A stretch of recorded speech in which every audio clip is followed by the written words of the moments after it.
Guys, you are watching atmosphere और आज का वीडियो थोड़ा अलग होने वाला है because we will be talking about future of architecture. तो अगर मैं बात करूं फ्यूचर की तो बहुत सारा एडवांसमेंट इन टेक्नोलॉजी हमें देखने को मिलेगा बाय द एंड ऑफ 2050 और मे बी 2030 तक ही। And due to this advancement of technology and other automation and artificial intelligence बहुत सारे सेक्टर में इम्पैक्ट पड़ने वाला है। फॉर एग्जाम्पल मैं अगर बात करूं टेस्ला की, because of Tesla there will be a lot of problem that have to be facing by a lot of drivers. Maybe 2030 2050 तक we don't even need drivers और profession decline हो जाए because बहुत सारे automated vehicles होंगे on the road, so why will people need drivers? तो अगर इस एग्जाम्पल को देखें तो मे बी आर्किटेक्चर में क्या पॉसिबिलिटीज है कि ऑटोमेशन हो सकता है और मे बी क्या ये पॉसिबल है कि इन फ्यूचर आर्किटेक्ट्स की नीड भी ना हो। तो इस वीडियो को एंड तक जरूर देखना क्योंकि तुम्हें पता चलेगा आर्किटेक्चर एज अ प्रोफेशन में कितना इम्पैक्ट पड़ने वाला है due to development of robotics, automation and even artificial intelligence. ये जो ऑटोमेशन वाला क्वेश्चन है वो एक कमेंट सेक्शन में आया था दिवांशु त्रिवेदी, तो उनका क्वेश्चन कुछ इस टाइप में था कि ऑटोमेशन की क्या पॉसिबिलिटी है और फ्यूचर में क्या स्कोप रहेगा आर्किटेक्चर का या नहीं। तो इस वीडियो में जरूर इन सब के आंसर मिलने वाले हैं, तो इस वीडियो को एंड तक जरूर देखना। तो गाइस सबसे पहले ये जो मैंने रिसर्च करी है ये मेरी अपने इनपुट्स नहीं है, ये बहुत सारे रिसर्च पेपर्स और बहुत सारे ऑथर्स के मैंने आर्टिकल्स पढ़े। तो गाइस जितनी भी मैंने रिसर्च करी उसका सबके जो साइटेशन है और डॉक्यूमेंट है वो मैं लिंक में प्रोवाइड करूंगा, तो उस डॉक्यूमेंट में जाके you can see the full article जो मेरी रिसर्च में इन्वॉल्व रहा है। तो guys according to the economist 47% of the human job will be done by a robot in 2035. So this is the estimation that they have. तो possibilities क्या है कि architecture में भी automation हो।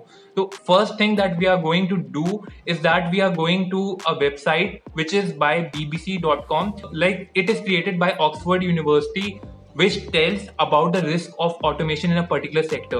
So the first thing that we are going to do is check the profession architect in there and we will see कि possibilities कितनी हैं automation की in future और maybe like देखते हैं result क्या आने वाले हैं। So let's jump to my screen and see the result. So guys you can see this is the website and this is the tool that I'm talking about and you can enter a profession here and you can see the automation risk that you will be having. So architecture और architects का कितना risk है we will be knowing about this and you can see that architects livelihood of automation is quite unlikely, it's just 2%. So this is the report by Oxford University और अगर compare करें 2% is very less. अगर बहुत सारे profession ऐसे भी हैं जो बहुत ही ज्यादा ऑटोमेशन से इफेक्ट होंगे। तो guys according to this report we know कि आर्किटेक्ट्स का प्रोफेशन बहुत ही अनलाइकली है कि वो ऑटोमेशन हो जाए, बट और भी क्या पॉसिबिलिटीज हैं कि क्या क्या चेंजेस आ सकते हैं इन architecture in future may be in 2035 और आफ्टर दैट। तो गाइज सबसे पहले मैं बात करूं अगर पास्ट की, तो पास्ट से अभी प्रेजेंट में ही बहुत सारे चेंजेस आ गए हैं। अगर मैं अभी बात करूं तो बहुत ज्यादा एडवांसमेंट हुआ है in related to architecture software. We are using a lot of different type of software, BIM software है, we have CAD, we have a lot of rendering software as well. So ये सारा advancement तो exist कर ही रहा है and we use to have blue prints which was done by other process, but now we have prints जो कि एक लैब में प्रिंट होते हैं और ये सारी चीज़ें ऑटोमेशन का ही पार्ट है। Like we are developing in technology और बहुत सारी चीज़ें रिमूव हो गई हैं जो कि पास्ट में हम यूज करते थे, बहुत सारे सेक्टर इम्पैक्ट हुए हैं। But what about upcoming 20-30 years, कितना चेंजेस होने वाला है आर्किटेक्चर में। सो गाइज आर्किटेक्ट्स का ऑटोमेशन की पॉसिबिलिटी लेस है क्योंकि उसमें रेपिटेटिव वर्क इन्वॉल्व नहीं होता और robots are mainly functional for repetitive work. Architects have a different kind of skill. For example, they have to have cognitive skill and a critical thinking, and even they have to be very creative. So these are the factors that can't be replaced by a robot. तो ये सारी reasons हैं कि architect as a profession is most unlikely to be automated, but there is a chance कि कुछ sector जो हैं, for example मैं softwares की बात करूँ, maybe they can be highly advanced. They will help architect to produce things in a very less time, but actually replaceable 100% नहीं हो सकता। मे बी वर्कफोर्स जो चाहिए होगी वो बहुत कम हो जाए। सो गाइज ऑटोमेशन की पॉसिबिलिटीज तो बहुत अनलाइकली है, but still there are many new technologies जिसको वी हैव टू अडेप्ट। तो ये जो नए टेक्नोलॉजीज हैं इनके बारे में अगर मैं बात करूं तो ये कुछ टेक्नोलॉजीज के बारे में जरूर पता होना चाहिए if we are looking into future.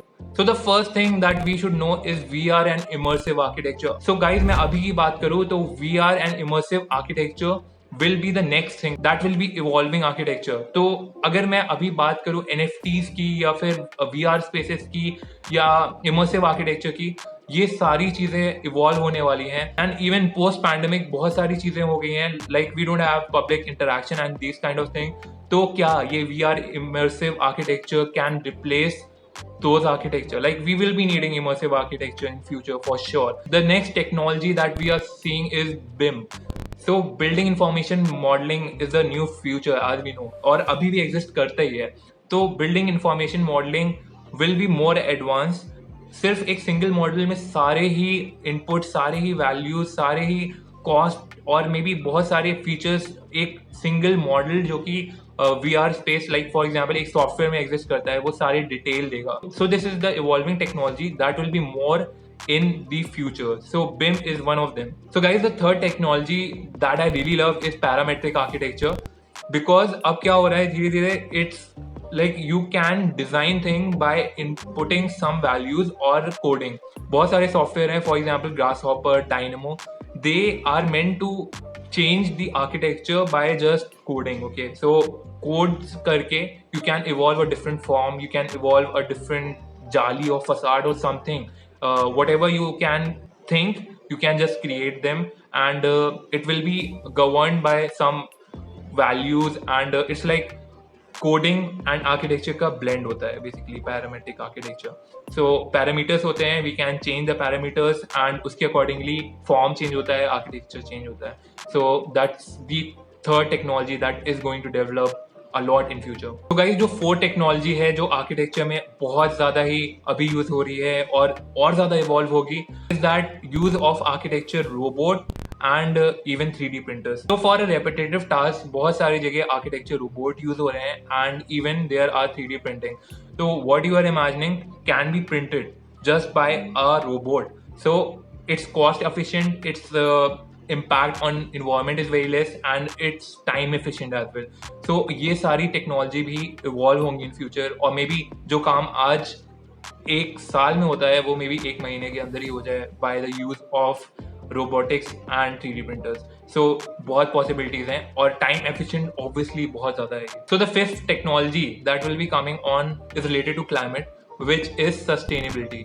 तो इन फ्यूचर जैसा कि पता है क्लाइमेट चेंजेस हो रहे हैं, बहुत सारी प्रॉब्लम्स क्रिएट हो रही हैं, तो सस्टेनेबल आर्किटेक्चर में भी डेवलपमेंट बहुत होगा. मे बी टेक्नोलॉजीज बहुत सारी ऐसे आ जाएं, मटेरियल बहुत सारे आ जाएं जो कि इन्वायरमेंट में भी इम्पैक्ट ना करें and can help to evolve architecture. So sustainable architecture is one of the technology that is going to evolve. So guys, ये 5 टेक्नोलॉजीज तो अभी एग्जिस्ट करते हैं इन रियल और इवॉल्व भी हो रहे हैं. मे बी इन फ्यूचर बहुत सारे नए टेक्नोलॉजीज मिले. तो आर्किटेक्ट्स का प्रोफेशन ऑटोमेशन पॉसिबिलिटीज हैं बट नहीं भी हैं. तो you just have to get evolve and you have to get in practice with new technology that is coming. तो अडेप्ट करना बहुत इंपॉर्टेंट है, हर प्रोफेशन के लिए इंपॉर्टेंट है, तो आर्किटेक्चर के लिए भी बहुत इंपॉर्टेंट है. So that's the all case about future of architecture. So future of architecture is going to be little different and be prepared for it. So that's all about future of architecture, and I hope you like this video, and for such more content please like the video. If you got any value then only subscribe to this channel. So this is the whole thing about future of architecture. See you next time. Bye bye.